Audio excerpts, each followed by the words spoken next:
Доброго дня. Good day. We are happy to welcome you at our lecture program of the Festival of Animation Linoleum. And today we are beginning the first lecture with the topic of alternative animation. Our speakers today are Nadія Kuzьмичова, the head of the Creative Center TUMO in Kyiv, and Nікіта Кравцов, who is the founder of the Pause to Play School and our most annual partner with whom we create cool new things. So I do give the floor to our speakers.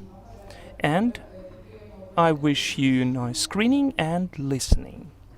Thank you. I welcome all of you.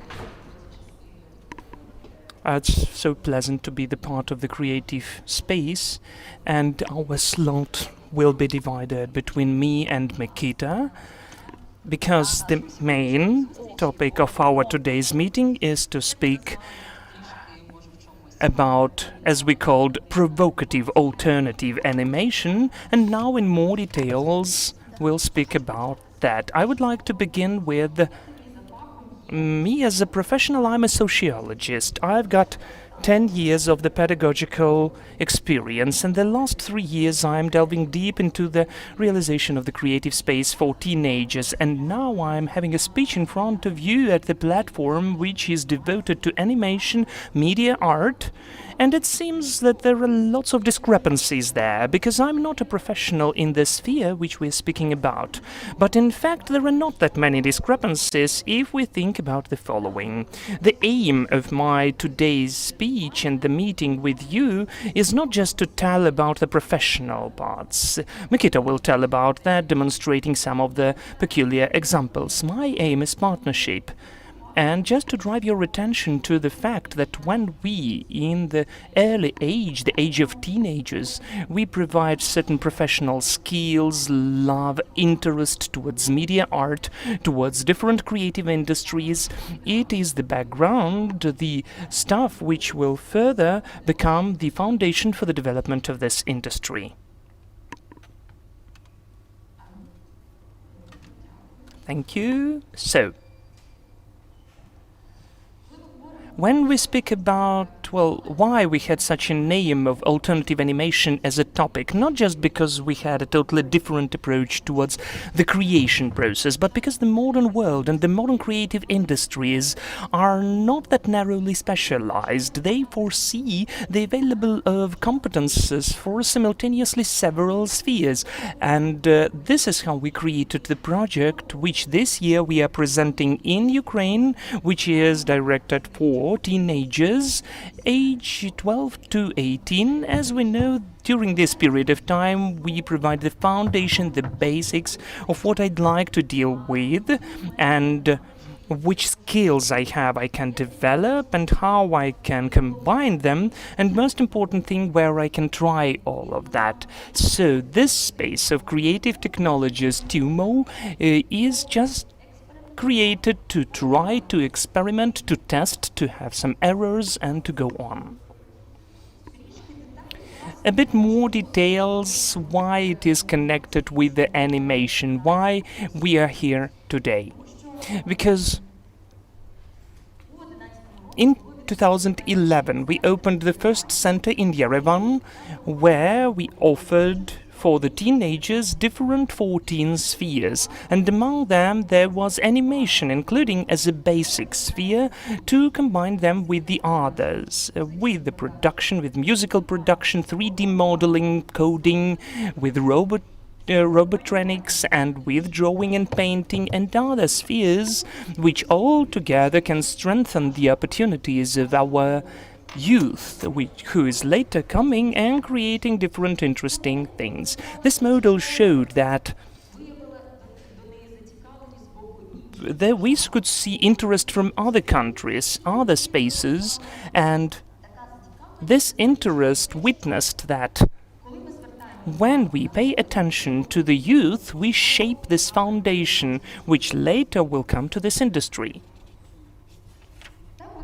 This is how our space looks like from beyond from within, and this is the part of the creative which is created for creation, in fact, for the new ideas emerging, for the restrictions and limits not to be there, because you can't see them in the forms, in the classical teachers, in the equipment which used to be stable and not moving. So we understood that the interesting ideas we need to combine lots of factors. One of those factors is what surrounds me. I'm surrounded by freedom, the free space where I can easily and freely choose what I do and where I can freely choose which sphere I pay attention to, where can I freely choose which technique I'm working with, and still I'm accompanied not by one stable expert, but several ones who have different backgrounds, who share different experience with me, and the most important point, they share the experience itself, not just knowledge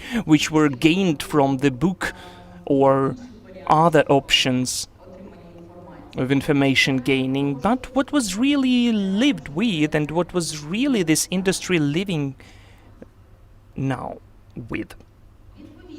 So, if we're speaking about such a community where we could shape and give the birth to the new idea and the new generation of creators who later develop the industry altogether, then in Ukraine this space is located at Arsenalna Square, which is now renovated, and where the teenagers can choose among such spheres any three of them. And those combinations of three spheres give the synergy, complexity effect, and the comprehensiveness. Because when they leave this space, they don't only have the skills how to animate, but they understand how it can be combined with cinema production, and they get more comprehensive skills, which, and I think Nikita will tell about that in more details, they worth much more at the market of creative technologies. When they add 3D modeling to that, it means that their opportunities at this market are becoming even deeper and more important. So why are we speaking about that? Because the audience which Linoleum gathers, first of all, is the people who have already joined this creative industry and are animators, or those are the people who would like to become them. So why is this audience interesting for us, and what's the opportunity for us for the further partnership? We can see it in the following.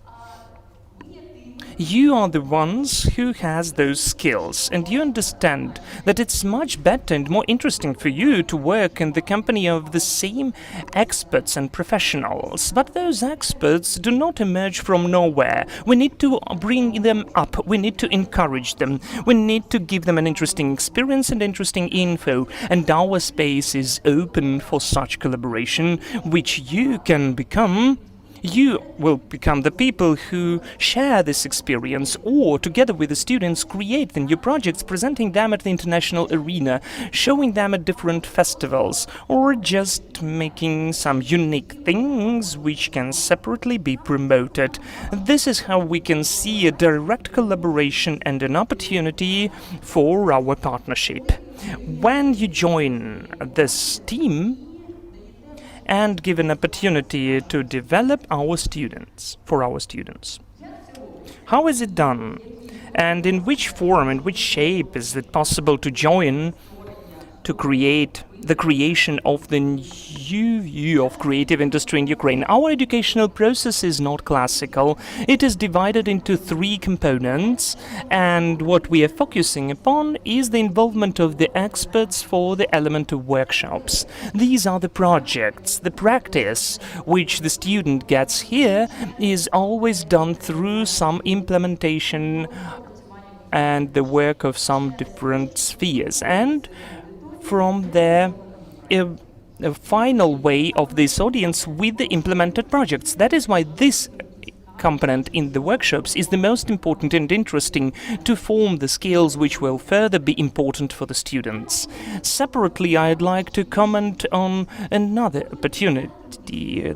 We are this TUMO are the center which involves the professionals from the international companies, and as for now, we've joined with the unique projects from other centers, the Simpsons, Pixar, Disney experts, who by profile of animation, they post unique auteur developments and do it together with our students with the more complicated and sophisticated projects. And again, the involvement here at the market of the Ukrainian creative industry of TUMO is the opportunity to become one of the members of the community, which different principles, mostly volunteer principles, because of their love towards this sphere, they are sharing their time to invest not compulsorily money, but time into the development of such industry.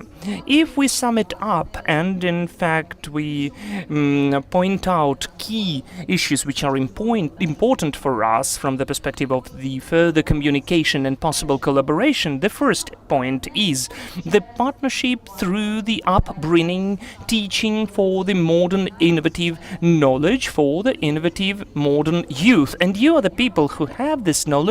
You have the space where you can additionally implement yourselves and realize yourselves not just an expert animator, but an expert who gives some push for the new young professionals, and you're making people interested in this profession, in this industry.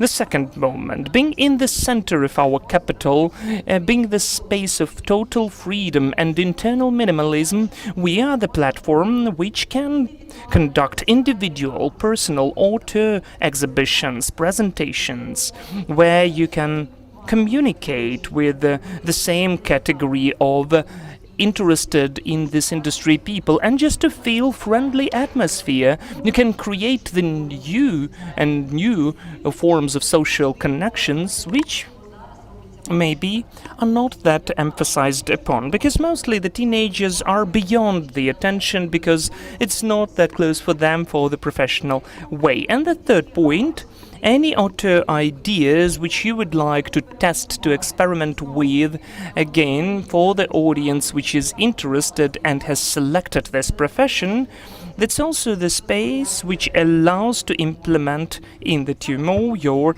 experience. Those are the key points which we'd like to go on communication about.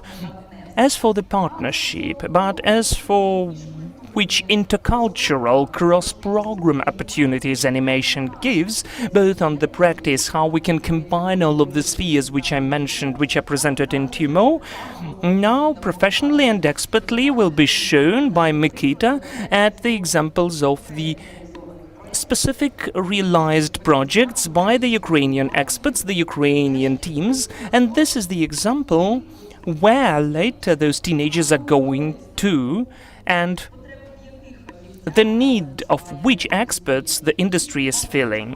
And when we have some common efforts, beginning with not only the youth which graduated from the higher educational institutions, but just when they try to select the profession, the effect of the synergy will become when in 18 years old, when we are 18, we get the more decisive and weighted decision for the people who know that they would like to do that and have a portfolio of specific projects which witness what they can do. Yes. Thank you so much for your presentation, and dear friends, I would tell you that I've been in TUMO as a guest. I'd like to say that it's really the best place now where you can send your child for training.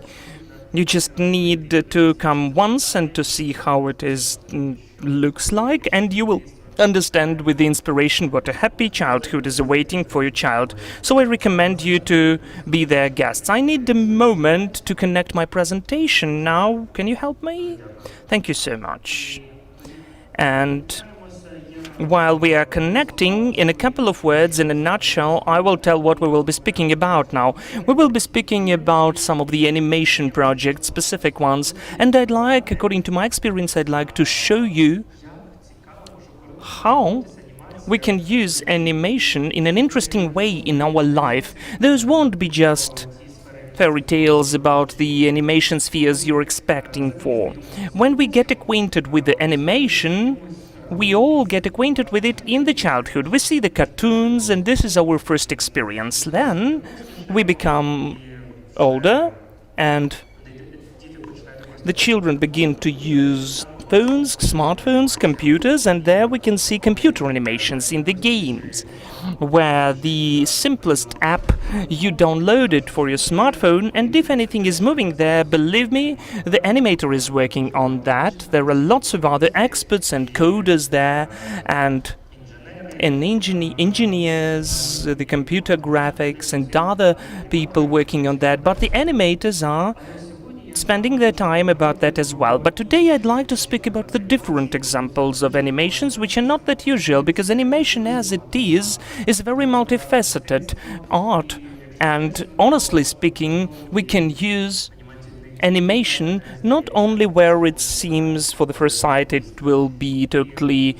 inherent. So I would tell you, even looking at the example of augmented reality or virtual reality, AR is when your smartphone gets some additional auxiliary object. For instance, Pokemon Go is the first project of augmented reality in Ukraine. Or when in the supermarkets there are some cards with dinosaurs and they gave them away for the purchases. So you could collect the dinosaurs,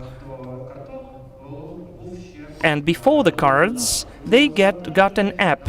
So you download it, you show it to the camera of your smartphone, and a 3D dinosaur emerges in your apartment. So these projects of augmented realities, and when I was trained, when I studied animation for the first time, it was more than 10 years ago, the basics, the foundation for the animation, I didn't even know. We didn't have such spheres where I could now use the animation. When I began to study... Oh, now it's working, super. So when I began to study animation and look at the spheres where I use it now, I may say that they never existed before. Augmented reality did not exist, VR did not exist, but now we've got new spheres where I use animation, and the idea which I'd like to provide is your children, even if they now study animation, they can become the animators. You can create commercial animation, they can create animation for the games, AR, VR. That's really lots of numerous spheres, but maybe there is not still a sphere existing where they will use their skill. So this is a very interesting sphere for the development of the art, and the interesting skill which can professionally be useful during the whole lifetime. But now I would like to tell more about our competences, what we are dealing with during our working hours, because the studio Post to Play is ours and we create explanation videos. So mostly our customers are from Europe, from the US, Australia, and it happens that this sphere is popular here because this is the explainer video, the explanation of some of the hard ideas, how complicated ideas. It is used by the scientists, the innovators, the people who implement new ideas into life. And now we have the video which we have developed for the engineers of Elon Musk. Hyperloop is the train which has to move with a huge speed, and it has to change the logistics of the moving of people in the state. So the underground once emerged, and it allowed the people from the whole city to move quickly all over the territory of a bigger city. For instance, I'm living at Oknembestechko part of the city, and if during the day I need to get to the center, downtown, even if I have a car, and there are lots of traffic jams, I just spend 20 minutes and I can get to any point in Kyiv. The same can happen in the sphere of the cities. For instance, I'm living in Lviv and I need to get both to work. I am at the Hyperloop, and in 40 to 50 minutes I get to Kyiv. The same happens when I come back home in the evening, and I don't need to move to another city. This is the idea of this train, and we created the animation which was just when it was actually the biggest brains of the world. These are the people who used to work now. Well, we can see there is a Hadron Collider. These are the engineers that are working on that, engineers from Boeing and other big projects. And we need to present them, tell them what that was about. And that was like a long time ago, in 2014, 2015. So very few people knew about that, and we had to explain how it was all working. So it just worked out that animation is probably the fastest and the easiest way to bring those hard ideas, explain them in simple language. So these are the videos that we're making. And yes, the following slide. And again, while I'm telling you about that, even though it's 80 or 90% of our clients from English-speaking countries, but this is one of our latest projects which we are proud of, because in spite of the fact that we have space shots and all that, this is a project which we were making for a Ukrainian company. And this is a company located in Dnipro, and they are making engines for space satellites. I mean, they are engines which are supposed to be part of the satellites launched in the States, in Canada, in other countries. But for any satellite, the engine is the harness made in Ukraine. I believe that it is actually very cool.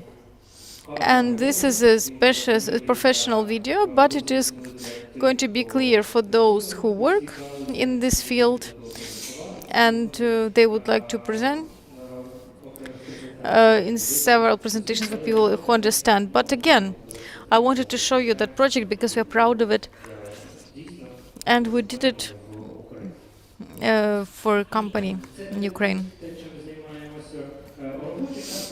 That's what we are doing in our working time. We also have free time, and as we work with animation, we also create various social projects. And here I would like to talk in more detail about other directions in animation that we are now trying to develop in Ukraine. And this is a signature picture for me. That was even before lockdowns.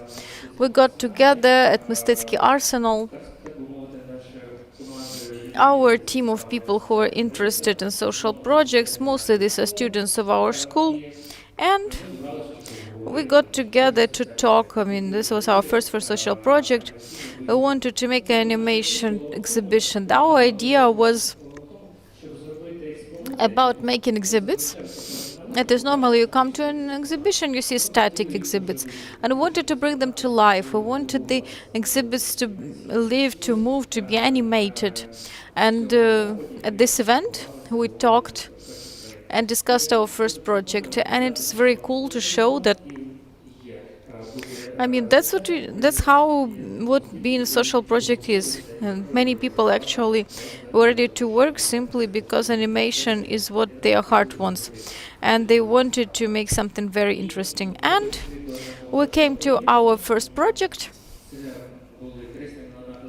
These were Chris and Leonardo da Vinci, and the very idea was to take Leonardo da Vinci's sketches. He lived more than 500 years ago, but this person, for his time, actually it was about unusual and still modern things for us, like flying machines, then diver's costume, tank. So a huge construction which has things inside, and was supposed to be destroying things.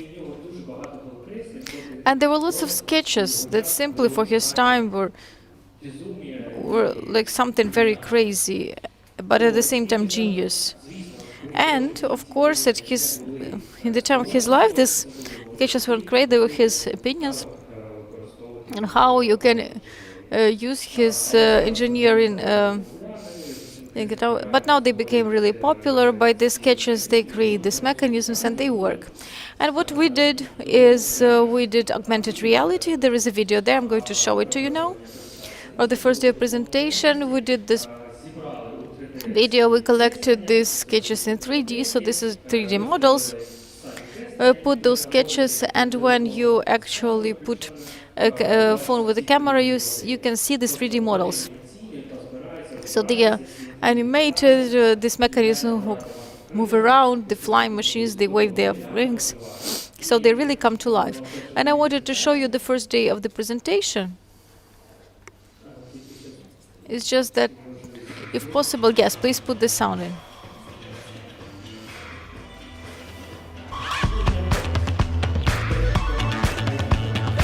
I can even comment a little bit.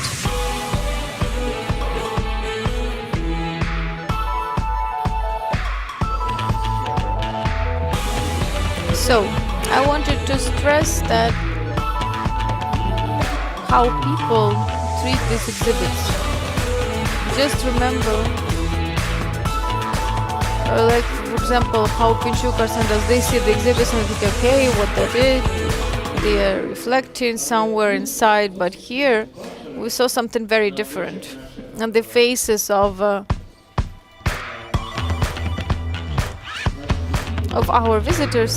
So they are smiling, they're interested, they study things, they have some emotions on their faces, and this is something what we actually worked for. And this first day, we didn't know how people are going to react to all that, and so to say, this is a social project. It was free of charge. Everybody who wanted to, they could actually visit it, and just so all that was not for money, it was for the emotions of the people. And this exceeded all of our expectations, because it was a bit scary, and there were no animated things, but actually whether the people will work, and we wouldn't know. And when they started actually studying it and smiling, making different interesting pictures, then of course that was incredible. And honestly, the results were much better than we expected, not only because people liked it. So it was the first project in Platforma Art Plan. Then we were invited to Mistetsky Art Cell, then to Parkovy, and then the whole exhibition went all over Ukraine. And we visited 10 cities, and we only stopped when lockdown started. So the only thing that stopped this exhibition, this social project, was the quarantine. I hope that in the future we'll be able to organize more exhibitions like that. But then it was really cool, and we were invited to various TV channels. That is, animated exhibitions is a really cool thing, as we could see from our experience. And also a little bit more about the exhibitions. This is one of the latest ones. You already see that people are wearing masks. Well, some of them at least. But here we already took our Ukrainian artists, and then it was a 3D animation. So that's 3D objects which appeared on your phone. But here we brought paintings of our Ukrainian artists to life at one of the exhibitions. And it was also a fascinating project. And again, I have to point out that I hope that the situation is going to be more stable now, because to prepare this project you need at least 2 months, and now you never know what's going to happen in 2 months. Whether the exhibition takes place, you have to be ready for that. So this is what I wanted to tell you about very interesting application of animation technologies in exhibitions. So again, let us think about that. This, let's say, is a symbiosis of animation, art, and programming. So we use several skills, we mix them like cooks, and then we come up with some new dish, which before very few people tasted. And that's why I really recommend to always take some skill and combine it with something else. By the way, that's why I really like how they teach a case. They choose several directions to us, and I'm showing you again how you can actually combine them. And another interesting combination which we tried to use, it's also a bit about art. We took Houdini program.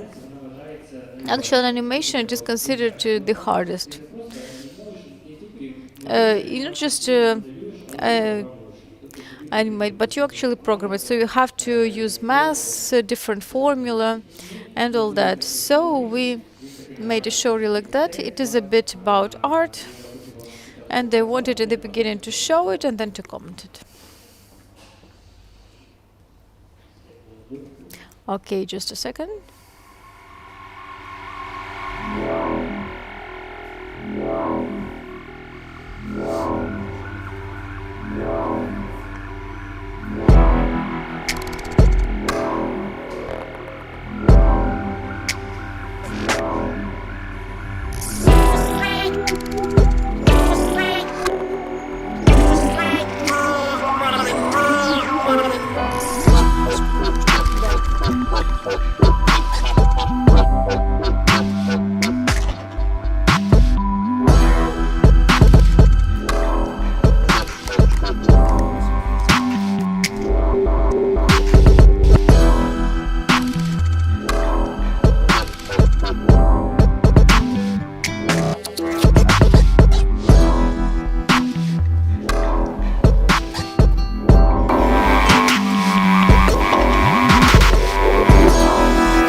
Це вже кінець, я так на повтор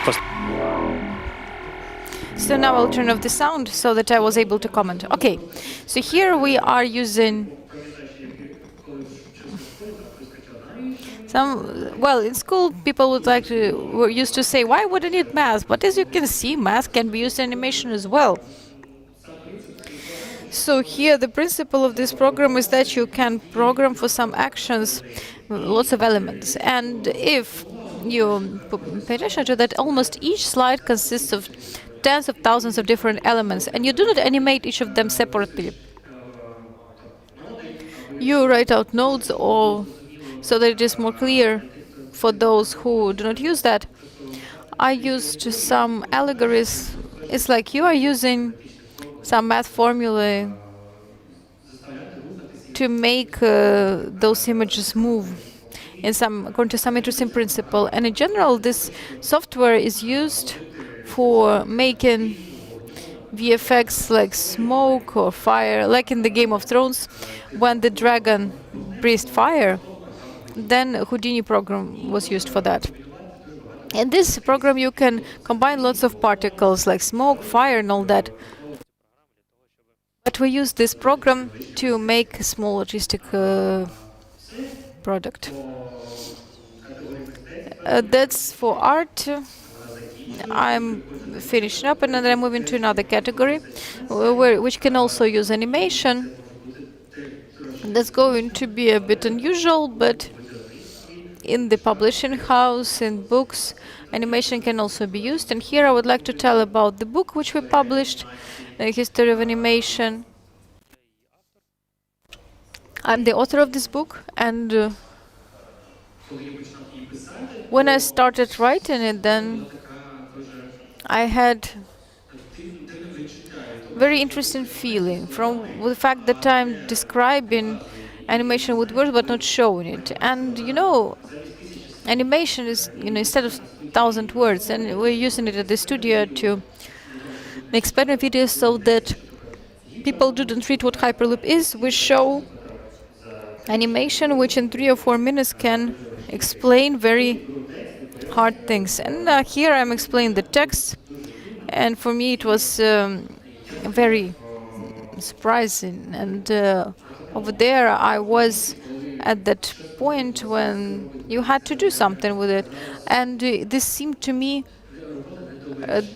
this work seemed imperfect for me, and that's when I understood why not use animation in a book, because at that time we started working with augmented reality and making the first attempts how about how to integrate animation into images, into pictures, and then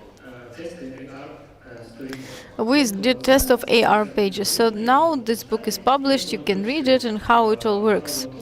The thing is that in each chapter there is a barcode that you put your point your smartphone to, and you can see this animation. There are 3D models there, and when I'm telling about different animation devices, I don't need to describe them in a text or show an image. You can actually see the 3D model, you can see the animation, and this object is going to appear right in your room with the help of your smartphone.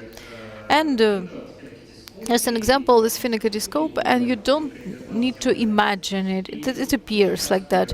And at the same time, when I'm telling about different animation periods, about the first animations, I can show them directly and not just tell about them. And that's very convenient for telling some things which, of course, it's better to see once. And now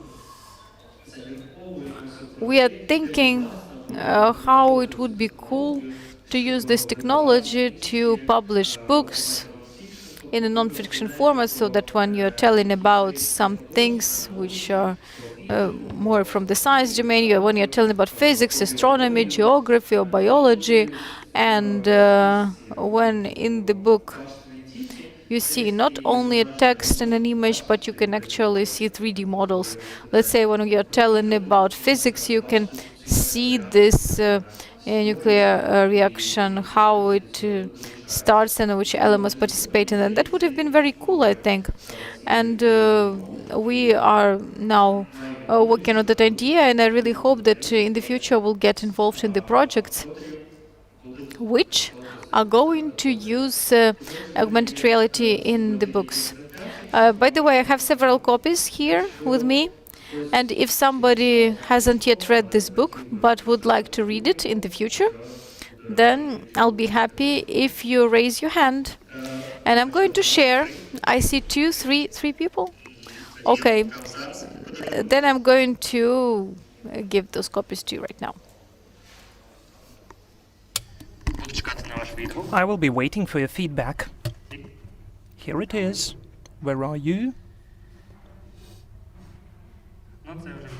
Well, it will be after the lecture, I guess, the autographs. So, if you don't mind, I've skipped some of the points, but in a nutshell, I will tell about the book itself. The thing is that the animation is the art which is simultaneously ancient and the new one. Why do I have this name on the slide here? Because if you ask me how old animation is, and I even conducted this experiment before writing the book, I asked the people how old animation is. And it looks like it's about 100 years, right? It is true, in fact, if we calculate since Disney, when he created first animation works, which are totally usual for our eye. But the experiments with the pictures which are moving began long ago, 400, 500, 600 years ago. There were different devices I'm telling about in the book, and one of them you could see the TUMO drop on the slide. So people invented different mechanisms which made the pictures move. Moreover, I will tell you that the images on the cliffs which are found in the caves of Chauvet date back approximately 30,000 years ago, and even then people were trying to make pictures move. For instance, they had a boar drawn and it had 3 heads. The scientists saw it and they asked why it had 3 heads, but experimentally they defined, or maybe just accidentally, they defined that those images were on the curved surface. And it used to be deep in the cave, so to see this picture you need a torch. And the torch is blooming, of course, and because of this blooming it seems that the boar is moving its head. So people even then saw the whole world in the movement, so they were trying to reflect this movement even then. The history of animation is really dates back into the roots in ancient times. That's about the book. And the last point I'd like to tell you about, well, again about the books. books. It would be cool if animation is further used in the books. And I am a big fan of reading, and I always have a book in my backpack. So when I began to deal with animation, I couldn't even imagine that it can emerge in the books. By the way, who got the copy? You can just use the pages, and this board which is there will be running as well. It is called the flea book, that is frame animation. If you totally turn the pages, this 30,000 years old board will run. So the animation in the flea book is there. When you turn the pages, the augmented reality is there, at least 2 of them. And the last project I'd like to tell you about, now we are doing it with linoleum, and the whole idea is to tell the history of the Ukrainian innovators, Ukrainian scientists, which are almost forgotten now, and maybe for you some of the stories will become the discoveries. So I would just like to show you one of the videos, and we are now beginning to upload them in the social networks. Later I will give you the link and you will see more, but let's just watch one of the videos now. Oops, and it's not working. Okay, it will be working soon. Федір Піроцький. Трамвай. Раніше, до появи трамваю, існував такий вид транспорту, як конка. Сам вагон дуже схожий на звичний для нас трамвай, який тягнули один або декілька коней. Перший такий вид транспорту приблизно 200 років тому і був розповсюджений у всьому світі. Ще до нього був створений такий транспорт, як омнібус. Звучить як автобус, чим він і є. Тобто це була велика карета на 15-20 осіб, котра також їхала завдяки коням. У неї був певний thanks to the horses. It had a certain route, like it's done in the modern buses. But as it was shaken all the time, this type of the transport has not been that convenient in comparison with the later one. Moreover, the rails has much more resistance. That is why the horses could move the bigger weight. This is how the public transport was working until everything worked thanks to the Ukrainian engineer Fedor Pirotsky, who is considered to be the inventor of the first tram in the world on the electronic roll. So his idea was to provide the movement for the transport with the help of the electric one, and Pirotsky was the first in history who tried to give electrics not through the wires but through the rails. The principle of the contact rail was later used for the underground, and it was done for his own money because there were no interested investors in that. In 9 years, in 1880, Pirotsky has already shown the first experimental sample of the tram to the public. It had 40 passengers. It didn't have the horses, but it had the horse speed, 8 to 12 kilometers per hour. And what's also important in comparison with the horses, it wasn't needed that much of the money, and it did not leave much of excrements. So everybody was amazed but came back to the older types of transport. But the Germans decided to launch the tram as the full-scale transport because they could see the perspective of the development for the citizens and the state. And in the Russian Empire, the influential people who managed the business, they didn't want to lose the profits and did whatever they can to stop the innovations. They lobbied the law which did not allow the first tram to emerge on the streets of the biggest cities. And in the empire, the electric tram has begun the regular work in 1892, and it happened in Kyiv exactly. The thing is that Volodymyr descent couldn't be fought but not only by 2 horses but by 6 even. So this type of transport did not cope with that, and we could not close our eyes for the existence of the trams which was going all over the city. So the first Kyiv tram having the route from Kontraktova Square to Khrushchevik to Saksaganski Street. Well, of course, the streets had different names, but it will help to understand the route in more details. The wagons were considered for 24 people, but they had more than 100 people who decided to have a ride, though it was not the cheap 5 kopecks which you could use to buy 2 loaves of bread. In other cities there was a long fight between the transport, but as we can see now, the horses were not that loaded anymore. And yes, the tram has become the transport of the future. Pirotsky was a beggar in the end of his life.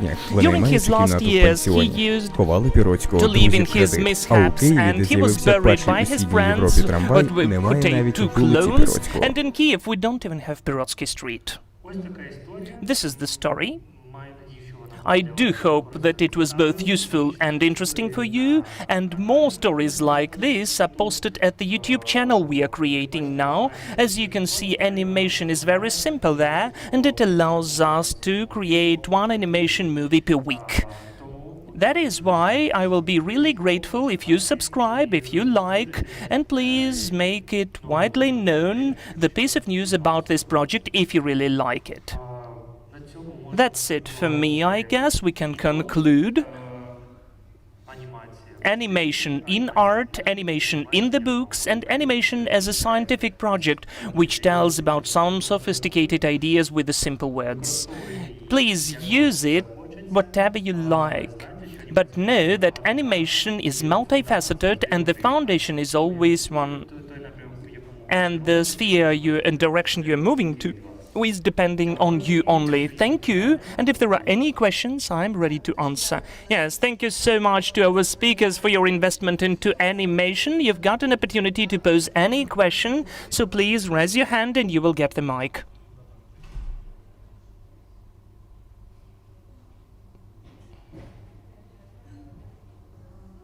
The microphone, please. But what do we need to do to work with you, to cooperate with you as an animator? What do I need to know? Well, everything depends on the projects. If it is the 2D project which was shown with the artists when we made the Ukrainian painters' pictures live, we used After Effects. If it is the 3D models, like with the work with Leonardo da Vinci, we used Cinema 4D or the Blender, but in the same way you can use Maya, maybe Houdini a bit, the app which I told you about before. So almost any 3D package, and to take part in the projects which we develop as 3D objects of augmented reality. Thank you. And as for the founder of the trams, there is no street, but maybe there is some plaque about him. Yeah, very often we can see that there are lots of streets of ours.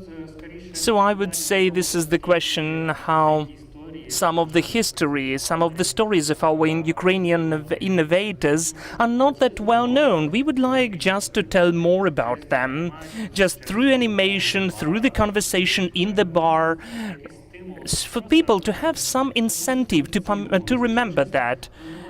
Well, because it's okay that there is no street. The fun fact is what's important, and for us to remember that, that's what's important. These animations are created for the sake of that. Thank you. By the way, Belarus has Pirotsky Street. Maybe there are any other questions left. Okay, then. Thank you so much. Round of applause for our speakers. Thank you. We would like to wish you, if you watch any screenings today.